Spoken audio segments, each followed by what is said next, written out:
ਪ੍ਰਧਾਨ ਮੰਤਰੀ Justin Trudeau ਨੇ ਅੱਜ ਆਪਣੇ ਭਾਸ਼ਣ ਵਿੱਚ ਉਹਨਾਂ ਸਭ ਵੀਡੀਓਜ਼ ਦਾ ਜ਼ਿਕਰ ਕੀਤਾ ਜੋ ਦੇਸ਼ ਭਰ ਤੋਂ ਵੱਖੋ ਵੱਖਰੇ ਦਿਨ ਸਾਹਮਣੇ ਆਈਆਂ ਤੇ ਆ ਰਹੀਆਂ ਨੇ, ਜਿਸ ਦੇ ਵਿੱਚ ਵੱਖੋ ਵੱਖਰੇ ਤਰ੍ਹਾਂ ਦੀ ਹਿੰਸਾ ਦਿਖਾਈ ਦਿੰਦੀ ਹੈ।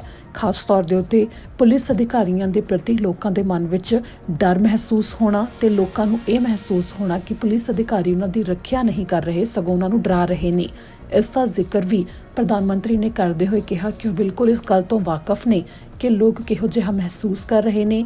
ਇਸੇ ਦੇ ਉੱਤੇ ਉਹਨਾਂ ਕਿਹਾ ਕਿ ਪੁਲਿਸ ਅਧਿਕਾਰੀਆਂ ਦੇ ਵਾਸਤੇ ਬੋਡੀ ਕੈਮਰਾਜ਼ ਲਗਾਉਣੇ, ਇਸ ਦੇ ਉੱਤੇ ਕੰਮ ਜਲਦੀ ਤੋਂ ਜਲਦੀ ਸ਼ੁਰੂ ਕੀਤੇ ਜਾਣ ਦੀ ਗੱਲ ਵੀ ਉਹਨਾਂ ਨੇ ਅਧਿਕਾਰੀਆਂ ਦੇ ਨਾਲ ਕੀਤੀ ਹੈ, ਜਿਸ ਦੇ ਨਾਲ ਇਹ ਹੋਵੇਗਾ ਕਿ ਪੁਲਿਸ ਅਧਿਕਾਰੀ ਦੀ ਵਰਦੀ ਦੇ ਉੱਤੇ ਜਦੋਂ ਕੈਮਰਾ ਲੱਗਿਆ ਹੋਵੇਗਾ ਤਾਂ ਜਿੰਨਾ ਵੀ ਕੁਝ ਉਸ ਦੇ ਵੱਲੋਂ ਕਿਸੇ ਵੀ ਵਿਅਕਤੀ ਦੇ ਨਾਲ ਕੀਤਾ ਜਾਵੇਗਾ, ਗੱਲਬਾਤ ਕੀਤੀ ਜਾਵੇਗੀ, ਉਹ ਸਾਰਾ ਕੁਝ ਰਿਕਾਰਡ ਹੋਵੇਗਾ ਤੇ ਸਬੂਤ ਪੁਖਤਾ ਹੋਣਗੇ ਕਿ ਕਿਹੋ ਜਿਹਾ ਵਤੀਰਾ ਪੁਲਿਸ ਅਧਿਕਾਰੀਆਂ ਦੇ ਵੱਲੋਂ ਕੀਤਾ ਜਾ ਰਿਹਾ ਹੈ। ਉਸ ਤੋਂ ਬਾਅਦ ਪ੍ਰਧਾਨ ਮੰਤਰੀ ਜਸਟਿਨ ਟਰੂਡੋ ਨੇ ਵੀ ਕਿਹਾ ਕਿ ਹੁਣ ਤੱਕ ਜਿੰਨੇ ਵੀ ਸੂਬਿਆਂ ਨੂੰ ਮਦਦ ਦੀ ਲੋੜ ਹੈ ਕਿ ਉਹ ਕਰੋਨਾ ਵਾਇਰਸ ਦੇ ਦੌਰਾਨ ਜੋ ਹਾਲਾਤ ਬਣੇ ਉਸ ਦੇ ਵਿੱਚੋਂ ਬਾਹਰ ਉੱਭਰਨ, ਉਸ ਦੇ ਵਾਸਤੇ ਫੈਡਰਲ ਸਰਕਾਰ ਤੇ ਸੂਬਿਆਂ ਦੀਆਂ ਸਰਕਾਰਾਂ ਨਾਲ $14 ਬਿਲੀਅਨ ਦਾ ਇੱਕ ਐਗਰੀਮੈਂਟ ਨੇਪਰੇ ਚੜਿਆ ਹੈ। ਪ੍ਰਧਾਨ ਮੰਤਰੀ ਨੇ ਇੱਥੇ ਜ਼ਿਕਰ ਵੀ ਕੀਤਾ ਕਿ ਉਹ ਇਸ ਗੱਲ ਤੋਂ ਪੂਰੀ ਤਰ੍ਹਾਂ ਜਾਣੂ ਨੇ ਕਿ ਕੋਵਿਡ-19 ਦੇ ਕਰਕੇ ਬਹੁਤ ਸਾਰੇ ਅਜਿਹੇ ਲੋਕ ਨੇ ਜੋ ਕਾਫੀ ਚਿਰ ਤੋਂ ਜਾਂ ਆਪਣੇ ਬੱਚਿਆਂ ਨਾਲ ਜਾਂ ਆਪਣੇ ਮਾਤਾ-ਪਿਤਾ ਨਾਲ ਜਾਂ ਫਿਰ ਆਪਣੇ ਜੀਵਨ ਸਾਥੀ ਨਾਲ ਮਿਲ ਨਹੀਂ ਸਕੇ, ਜਿਸ ਕਰਕੇ ਉਹਨਾਂ ਕਿਹਾ ਕਿ ਕੈਨੇਡਾ ਹੁਣ ਇਜਾਜ਼ਤ ਦਿੰਦਾ ਹੈ ਕਿ ਇਹ ਸਾਰੇ ਪਰਿਵਾਰਕ ਮੈਂਬਰ ਕੈਨੇਡਾ ਦੇ ਵਿੱਚ ਆ ਸਕਦੇ ਨੇ, ਸਿਰਫ ਉਹਨਾਂ ਦੇ ਜਿਹੜੇ ਕੈਨੇਡਾ ਦੇ ਸਿਟੀਜ਼ਨ ਨੇ ਜਾਂ ਫਿਰ PR ਕਾਰਡ ਹੋਲਡਰ ਨੇ। ਇਸ ਦੇ ਨਾਲ ਹੀ ਪ੍ਰਧਾਨ ਮੰਤਰੀ ਨੇ ਇੱਥੇ ਜ਼ਿਕਰ ਕੀਤਾ ਕਿ ਇਮੀਗ੍ਰੇਸ਼ਨ ਮੰਤਰੀ ਦੇ ਵੱਲੋਂ ਇਸ ਦੇ ਉੱਤੇ ਹੋਰ ਜਾਣਕਾਰੀ ਵੀ ਦਿੱਤੀ ਜਾਣੀ ਹੈ। I want to begin this morning by reflecting on the reports and videos that have continued to surface in the last few days of violence against Black Canadians and Indigenous people.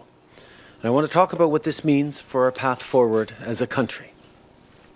On Friday, I went to a rally on Parliament Hill to show my support and listen to what community leaders and Black Canadians are calling for. I hear you and I see you. As you call out systemic discrimination, racism, and unconscious bias, as you call for action, and as you call for it now. The reality is that many people in this country simply do not feel protected by the police. In fact, they're afraid of them. That alone would be bad enough. But systemic discrimination and racism in Canada goes much further than just policing. It's about poverty and mental health. It's about the fact that people are all too often treated like criminals instead of receiving the support that they need. We, as governments, need to work together. We, as leaders, need to recognize that these problems are tied to economic inequality and the racialization of poverty. And we need bold measures to address this. Our government promised to address systemic racism and injustice. We knew that this work had to be informed by the lived experiences of racialized communities and Indigenous peoples. So we listened, and we worked together to change things. We invested in mental health resources and youth programs for Black Canadians. We worked to close the gaps in services for Indigenous communities. We funded Statistics Canada so they could create a gender, diversity and inclusion statistic hub. And this work culminated in the release of Canada's anti-racism strategy for 2019-2022 and the creation of an anti-racism secretariat. Just last fall, we appointed a minister to focus specifically on diversity and inclusion. Together, we have made progress. Progress that has meant support for groups like the Black Health Alliance and new schools for Indigenous kids. But I hear you when you say that it isn't enough. I hear you when you say that it doesn't solve systemic racism. And I agree. With the many disturbing reports of violence against Black Canadians and Indigenous people, we know that we need to do much more, and we need to do it now. I had a discussion with Cabinet on Friday that will continue later today. I also spoke with Commissioner Lucky of the RCMP this morning. The Commissioner assured me that she will use all available tools to take quick, solid action.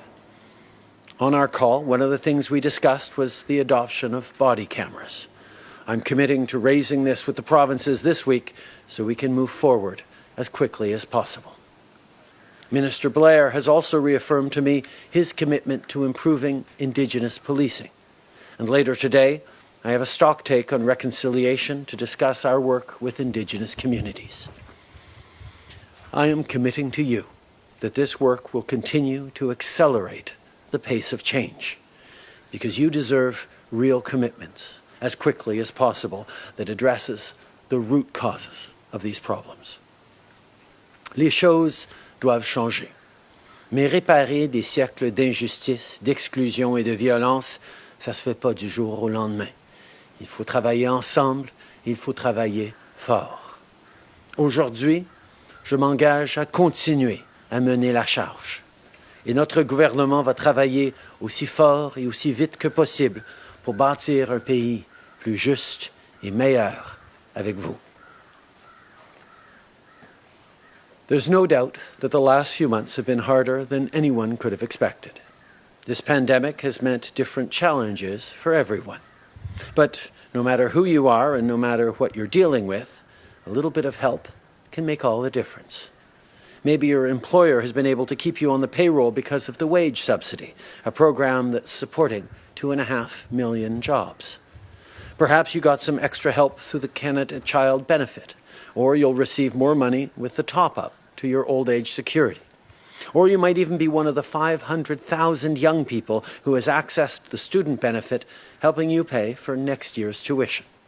On Friday, I announced that the federal government would contribute $14 billion towards a safe restart agreement with the provinces and territories for the things that all Canadians need as we get our country back up and running. Right now, we're working with the premiers on what this restart could look like in the coming months. And as we do that, we're staying focused on people's new realities. If you work in a hospital or in a business that's reopening, you'll need PPE to stay safe. If you're back on the job, you might need transit, childcare, or the option to take time off if you're ill. If you're a senior or at higher risk from COVID-19, you may need some extra support. These are the things that Canadians are thinking about, so it's what we're thinking about too. This is an incredibly difficult time to be apart from a spouse, a child, or mom and dad. We hear that. That's why we're bringing in a limited exemption to allow immediate family members of citizens or permanent residents to come to Canada. I want to be clear, though. Anyone entering the country will be required to quarantine for 14 days. And if you don't follow these rules, you could face serious penalties. I know that Minister Mendicino will have more to say about all of this later today. We've seen thousands of Canadians come out this weekend and over the past days to highlight their deep concerns and stand in solidarity with racialized Canadians and Indigenous Canadians. Again, as you pointed out, we saw many efforts made to wear masks, to continue social distancing. It is important that we follow public health advice throughout, even as we protest and demonstrate in order to create a better world. We have to get that balance right, and I continue to exhort Canadians to do just that. Steps from where you took a knee, though, Prime Minister, there was an Ottawa restaurant allowing customers to eat their pizza socially distanced on a patio. They're facing an $880 fine for violating the same emergency orders that you violated, that many of the people at the protest violated. So can you continue to say that we've got to have these lockdown measures in place when there is obviously a difference of how they are applied between people meeting on their driveways, people eating pizza, and people protesting? Thank you for your question, Brian. I mean, there's a lot of people wondering about what exactly is the right thing to do, what the coming weeks and months will hold for us. One of the things that we've seen very clearly from other jurisdictions, including places like South Korea and others, where a strong handling of the crisis at the beginning has given way to some resurgences here and there, is that as we loosen some of the population control measures, as people are returning to work in some ways, seeing businesses reopen, we need to step up in other ways. We need to continue socially distancing. We need to wear masks where appropriate. But we also need to make sure that we are stepping up on things like contact tracing and exposure notification and massive testing. There are many more things we need to do. Even as we restart the economy, we need to bring in other measures as well to ensure that we can handle any resurgence. All this is difficult and frustrating and longer than we'd hoped it would be. In many ways. But at the same time, we know that the cost of having to return into social isolation, return into lockdown because of a massive resurgent is not one that anyone wants to bear, which is why we are being very cautious going forward, and we continue to encourage people to follow all public health advice and guidance. ਸਤਿ ਸ਼੍ਰੀ ਅਕਾਲ ਜੀ, ਮੈਂ ਨਿਰਮਲ ਮਾਨ ਊੜਾ that settlement ਤੋਂ। ਇਹ ਤੁਸੀਂ video ਦੇਖ ਰਹੇ ਸੀ TV Punjab ਦੇ ਉੱਤੇ। ਇਹੋ ਜਿਹੇ ਹੋਰ ਜਾਣਕਾਰੀ ਭਰਪੂਰ ਵੀਡੀਓ ਦੇਖਣ ਵਾਸਤੇ ਟੀਵੀ ਪੰਜਾਬ ਦੇ ਚੈਨਲ ਨੂੰ ਸਬਸਕ੍ਰਾਈਬ ਕਰੋ ਤੇ ਨਾਲ ਹੇਠ ਦਿੱਤੇ ਹੋਏ ਬੈਲ ਆਈਕਨ ਦੇ ਬਟਨ ਦਬਾਓ। ਸਤਿ ਸ਼੍ਰੀ ਅਕਾਲ।